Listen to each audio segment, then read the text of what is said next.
আল্লাহ পাক তাদের সম্পর্কে বলছে বান্দাদেরকে আহ্বান করে, রাস্তা দেখায়, পথ দেখায়, এরাই হচ্ছে উচ্চ মাকাম পেয়ে যায়। 51 নম্বর সূরা 55 নম্বর আয়াত থেকে আবার দলিল দিয়েছে, পরিষ্কার করে আল্লাহ কোরআন দিয়ে জানিয়ে দিচ্ছেন রাসূলুল্লাহকে বলছেন আপনি উপদেশটা দিন, নিশ্চয়ই মুমিনদের জন্য এই উপদেশটা উপকারে আসবে। সাহাবারা উপদেশ নিয়েছে, সাহাবাদের কাছ থেকে তাবিঈনরা উপদেশ নিয়েছে, তাবিঈনদের কাছ থেকে তাবিঈনরা উপদেশ নিয়েছে, তাবিঈনদের কাছ থেকে আইম্মায়ে মুজতাহিদিনরা উপদেশ নিয়েছে, আইম্মায়ে মুজতাহিদিনদের কাছে ইমামরা উপদেশ নিয়েছে, গাউস কুতুব আবদালরা উপদেশ নিয়েছে। এক একটা পীর মাশায়েখের কাছে বসে বসে ওয়ারকাউ মা'আর রাকিঈন, রুকুকারীদের সোহবতে গিয়ে ইবাদাতুল্লাহিস সালিহিন, ভালো মানুষের কাছে সান্নিধ্য লাভ করে, ওয়ালিকাল মুরশিদা, ভালো ব্যক্তিদের কাছে গিয়ে তাদের জীবনের মোড়টাকে ঘুরিয়ে উপদেশগুলোকে নিয়ে জীবনটা তারা তৈরি করে নিয়েছে। কেমন জীবন? আল্লাহ তাদের উপরে রাজি, আর আল্লাহর এই রাজিতে বান্দারাও আল্লাহ যাতে খুশি তাতে রাজি হয়ে গেছে। জোরে বলেন সুবহানাল্লাহ। মুজাদ্দিদে জামানে শিক্ষাগত যোগ্যতার কোনো অভাব ছিল? বলে মুজাদ্দিদে জামানে শিক্ষাগত যোগ্যতার কোনো অভাব ছিল?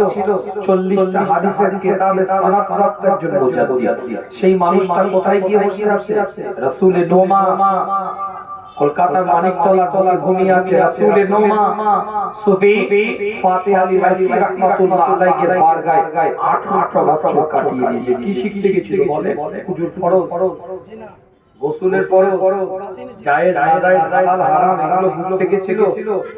পণ্ডিত মানুষ, নেসারউদ্দিন রহমাতুল্লাহ আলাইহি পণ্ডিত মানুষ, ডাক্তার শহীদুল্লাহ 18টা ভাষার উপরে এমএ করে বসে আছে। 18টা ভাষার উপরে যাকে ভাষাবিদ বলে,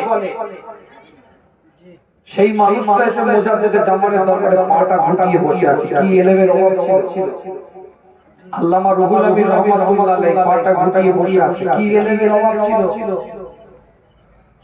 ভালো মানুষের সান্নিধ্যে যাওয়ার অভাব ছিল। ইলম ছিল, তাসাউফ ছিল না, ইলম ছিল, মুরাকাবা ছিল না, তাফসীরের জ্ঞান ছিল, ইলমে বাতিন ছিল না, জাহিরি শিক্ষা ছিল, ইবাদত করতে পারতো, নূহ সারাফের জ্ঞান ছিল, তাফসীর, জালালাইন, মারিফুল কুরআন, কুরতুবী, বাইজাবি, এই সমস্ত জারিক তাবারি, রুহুল বায়ান, এগুলো জ্ঞান পণ্ডিত অর্জন করেছিল। বুখারী, মুসলিম, আবু দাউদ, তিরমিজি, ইবনে মাজাহ, মুওয়াত্তা ইবনে মালিক, সুনানে দারামি, সিয়াসিতার কিতাব ছাড়াও বহু হাদিসের গ্রন্থ তারা নিজেদের কন্ট্রোলে নিয়েছিল, পড়াশোনা করেছিল। কিন্তু তার ভিতরে ঢুকে তার মূল রস, তার জিসটা, স্বাদটা গ্রহণ করার জন্য আল্লাহ ওলিদেরকে সোহবতে বসেছিল। সোহবতের অভাব ছিল, ভালো মানুষের সান্নিধ্যে যাওয়ার অভাব ছিল। বুঝতে পারছেন? আল্লাহ কবুল করেছেন ভালো মানুষের সান্নিধ্য আপনারা পেয়েছেন, কতটা নিতে পেরেছেন আমি বলতে পারবো না। কতটা নিতে পেরেছেন এটা আমি বলতে পারবো না। প্রফেসর আব্দুল কাদের জিলানী রাহমাতুল্লাহ আলাইহি কেনা পীরের দরবারে না গেলে গাউসুল আজম হতো না। সুলতানুল হিন্দ খাজা মাঈনুদ্দিন চিশতি আজমিরি সঞ্জীবী রাহমাতুল্লাহ আলাইহি, তিনি তানার পীরের দরবারে না গেলে সুলতানুল হিন্দ হতো না, খাজা বাবা হতো না। কত সম্মান! নিজামুদ্দিন আউলিয়া দিল্লির জমিনে শুয়ে আছে, তিনি যদি তানার পীরের দরবারে না যেতেন তাহলে তিনি নিজামুদ্দিন আউলিয়া হতেন। যদি সাহাবারা রাসূলুল্লাহর সান্নিধ্য না লাভ করতেন তাহলে কি সাহাবা হতো? আবু জেহেল তো রাসূলুল্লাহকে দেখেছেন, আবু বকরও দেখেছেন। ভালো করে বুঝবেন, দুটো দেখো এক 1,25,000 মানুষ ওখান থেকে আলাদা হয়ে গেছে, যাদের শানে আনা হচ্ছে রাদিয়াল্লাহু আনহু। এই 1,25,000 সাহাবাকে যারা দেখেছে তারা প্রত্যেকে তাবিঈন হয়ে গেছে। এই তাবিঈর সাথে আরেকজনের তুলনা হবে? তবে তাবিঈরা গিয়ে তাবিঈদের কাছে সান্নিধ্য লাভ করেছে, তারা তবে তাবিঈ হয়ে গেছে। ইনাদের সাথে কি আরো 5 জনের তুলনা হবে?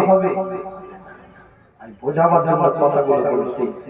এই ভালো মানুষের সান্নিধ্যে যাওয়া আমাদের জন্য একটা বড় ইবাদত, আমাদের জীবনকে সহজ করে দেওয়া। কেতাবটা বলে থাকে উপদেশ তো তারা দিয়ে গিয়েছিলেন, উপদেশ তো মানুষের কাছে পৌঁছে দিয়ে গেছে, জীবনে নীতিমালা তেনারা তৈরি করে দিয়ে গিয়েছে।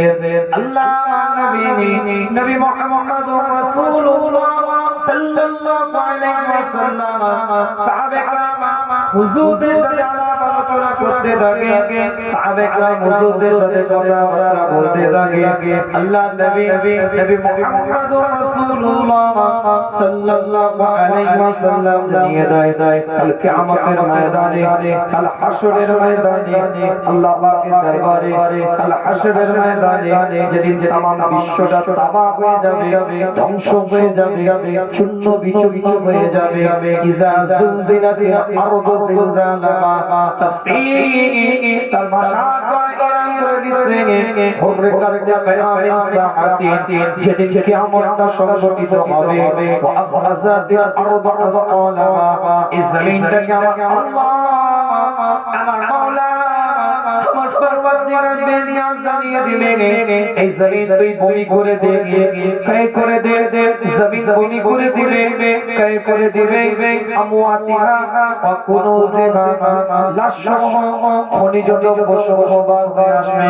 সেই কঠিন দিনে রবের দরবারে, আল্লাহ পাকের দরবারে রবের সামনে 3 শ্রেণীর মানুষ আফসোস করতে থাকবে, 3 শ্রেণীর মানুষ হতাশ হয়ে আফসোস করতে থাকবে। রাসূলুল্লাহ জানিয়ে দেয় এক শ্রেণীর মানুষ তারা যে ব্যক্তিগুলো পৃথিবীর মধ্যে দায়িত্বশীল সাথে লিডিং দিয়েছে সমাজের মধ্যে, অর্থাৎ মালিক হিসাবে সমাজের মধ্যে পরিচিতি ছিল, সমাজে একটা গ্রহণযোগ্যতা ছিল, তার আন্ডারে 500 200 150 শ্রমিক কাজ করত। সেই শ্রমিকগুলোকে সে কন্ট্রোল করত, সে শ্রমিকদেরকে চালনা করত। দায়িত্বশীল একজন মালিক ছিল। এই মালিকরা শ্রমিকদেরকে কন্ট্রোল করত, কিন্তু কিয়ামতের ময়দানে সেই মালিকদের যে আধিপত্য ছিল, দুনিয়ার বুকে যে সম্মান ছিল, দুনিয়ার বুকে যে ইজ্জত ছিল, যে তাজিম দুনিয়ার মধ্যে ছিল, সেই মালিকদের সামনে ওই শ্রমিকরা তার আন্ডারে যারা কাজ করত, ওই শ্রমিকগুলো কাল কিয়ামতের ময়দানে বেশি সংখ্যক আমল নিয়ে দাঁড়িয়ে থাকবে। বুঝতে পারছেন? রাজমিস্ত্রি, টাইস মিস্ত্রি, ফল সেলিং মিস্ত্রি, এমব্রয়ডারি কারখানা, ফুল মেশিনের কারখানা, সেলাইয়ের কারখানা আছে না? একজন টাইস মিস্ত্রি, আপনাদের এখানে অনেক টাইস মিস্ত্রি আছে না, বাইরে বাইরে কাজ করে, একজনের আন্ডারে 10টা লেবার কাজ করছে, কাজ কিন্তু সে ধরেছে। এই 10 জনের কাছে ওই ব্যক্তিটা সম্মান আছে না?